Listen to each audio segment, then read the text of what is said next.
একদিকে তৃণমূলের অন্তরে যখন গোষ্ঠীদ্বন্দ্বের এই ছবি দেখা যাচ্ছে ভাঙরে, তখন ২৬শে নির্বাচনের আগে অন্তর্দ্বন্দ্বের জেরে বেসামাল বিজেপিও। বিজেপির মহিলা মোর্চা রাজ্য সভানেত্রী, তার বিরুদ্ধে বিস্ফোরক অভিযোগ করছেন বিজেপির নেত্রী। বিজেপির মহিলা মোর্চা রাজ্য সভানেত্রী ফাল্গুনী পাত্র, তার বিরুদ্ধে একের পর এক মারাত্মক অভিযোগ করছেন ব্যারাকপুরের বিজেপির নেত্রী, যিনি মহিলা মোর্চার সম্পাদিকা তনু খাস্তগির। তার অভিযোগ, তৃণমূলের সঙ্গে মহিলা মোর্চা রাজ্য সভানেত্রীর আতাতের অভিযোগ করছেন তিনি। একই সঙ্গে মেয়েদের নিয়ে অনৈতিক চক্র চালানোর অভিযোগও করেছেন তিনি। দলের ক্ষতি করছেন ফাল্গুনী পাত্র, আতাত আছে তৃণমূলের সঙ্গে। দলেরই মহিলা মোর্চার সভানেত্রীর বিরুদ্ধে এমনই বিস্ফোরক অভিযোগ করছেন ব্যারাকপুরের ওই নেত্রী। উনি দিনের পর দিন প্রত্যেকটা মহিলার উপর অত্যাচার করে, নিয়ে গিয়ে উনি ব্যবসা করায়। উনি ওনার কোনো কাজ উনি সুষ্ঠুভাবে করে না। উনি কি করে, ওনার মনের মতো না হলে পরে উনি তার এগেন্সে চলে যায়। মেয়েদের দিয়ে আমাকে অপমান করলো, নোয়াপাড়া বিধানসভা আমাকে মারলো, মহিলাগুলোকে দিয়ে দিদি। ফাল্গুনী পাত্র নিজের গাড়ির মধ্যে বসে থেকে সুরজিৎ কালাকে দিয়ে আমাকে মেরেছে, আমাকে ধাক্কা মেরে ফেলেছে, আমাকে চুলে পড়ে ধরে মেরেছে, ওরা গাড়ি পিটিয়েছে, তার প্রমাণ আমার ড্রাইভার আছে। তাই এই মহিলাকে সাসপেন্ড করা উচিত। এই মহিলা দিনের পর দিন প্রত্যেকটা মহিলা, এমন কোনো মহিলা নেই যে উনি ওদের উপর অত্যাচার করেনি। উনি দলের কাছে ক্ষতি করার জন্য উনি এক নাম্বার টাকা নিচ্ছে আমাদের পার্টি থেকে, আর তৃণমূল থেকে পার্টি টাকা নিচ্ছে, দুই দিনকার টাকা নিয়ে উনি বিজেপিকে হারাচ্ছে। ওনার একটাই এখন উনি কোনোভাবেই বিজেপিকে আসতে দেবে না। এখনই যদি আমাদের উচ্চ নেতৃত্ব ওকে না সরানো হয়, তাহলে কিন্তু আগামী দিন আরো খারাপ হবে। ৩৬ বছরও আমাদের বিজেপিকে আনতে পারবো না।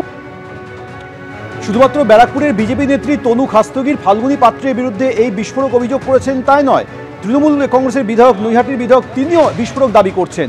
তৃণমূলে যোগ দিতে এসেছিলেন বিজেপি নেত্রী ফাল্গুনী পাত্র। কোনো এক সময় শুনেছিলাম যে তিনি তৃণমূলে আসার জন্য আগ্রহ প্রকাশ করেছিলেন, হয়তো কারোর সাথে, আমি কারোর নাম বলে আর উঁচুতে ওঠাতে চাই না। এই যে যার নাম বললেন, যার বিরুদ্ধে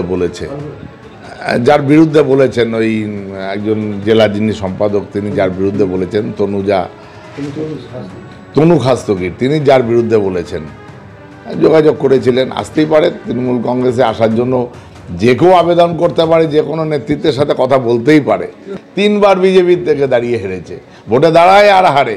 বিজেপির মধ্যে অন্তর্কলহ আর নতুন কি, এ সর্বজন বিদিত। তৃণমূল বিধায়ক যে কথা বলছেন সেটা কি সত্যি? ফাল্গুনী পাত্র কি বলছেন? তিনি চ্যালেঞ্জ ছুড়ে দিয়েছেন, প্রমাণ দিন, আমি তৃণমূলের সঙ্গে যোগাযোগ রাখছি। তার বাড়ি থেকে রাস্তা অবধি সব জায়গায় সিসিটিভির ক্যামেরা রয়েছে। তো যদি তাদের কাছে সিসিটিভির ক্যামেরার ফুটেজ থাকে, তারা দেখান যে কবে আমরা গেছি। এই যে বলছে যোগদান করতে গেছি, তো ফুটেজটা দেখাতে বলুন। কেউ যদি কোথাও যায়, তার তো প্রমাণ থাকবে। রাস্তায় যাচ্ছে, গাড়ি থেকে নামছে, চুপি চুপি তো কেউ কারোর বাড়ি যায় না। একটা প্রমাণ দেখালে যা বলবেন মেনে নেবো, একটা প্রমাণ দেখাবেন। তো কেউ যদি বলছে তার সেটা রুচি, এদের এরম রুচি বলতেই পারে। কিন্তু আমি বলছি, যেটাই বলবেন, আপনাদের কাছে একটা কথা আমার শুধু বলবো, আমি এই ব্যাপারে যেটা আপনারা বলছেন, একটা কথা যে যাই বলুক, একটা প্রমাণ এনে তারপরে বলুন, আমি মেনে নেব আপনাদের সামনে। ফাল্গুনী পাত্র, তার বিরুদ্ধে যখন একের পর এক অভিযোগ উঠছে, তখন বিজেপির জেলা সভাপতি, তার প্রতিক্রিয়া।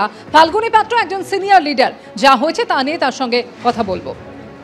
দেখেন, এটা নিয়ে আমাকে আরেকটু ডিটেলস জানতে হবে। আমি তনুদি কি বলেছি আমি জানি না। হ্যাঁ, এটা নিয়ে যা বলার, আমার কাছে ভিডিওটা এসছে, আমি এখনও দেখার টাইম পাইনি, একটু আগে আমি দেখলাম। এটা নিয়ে আমি এই মুহূর্তে কোনো মন্তব্য করব না। আগামীকাল কিংবা পরশু আমরা একটা সাংবাদিক সম্মেলন ডেকে যা বলার আপনাদের বলবো।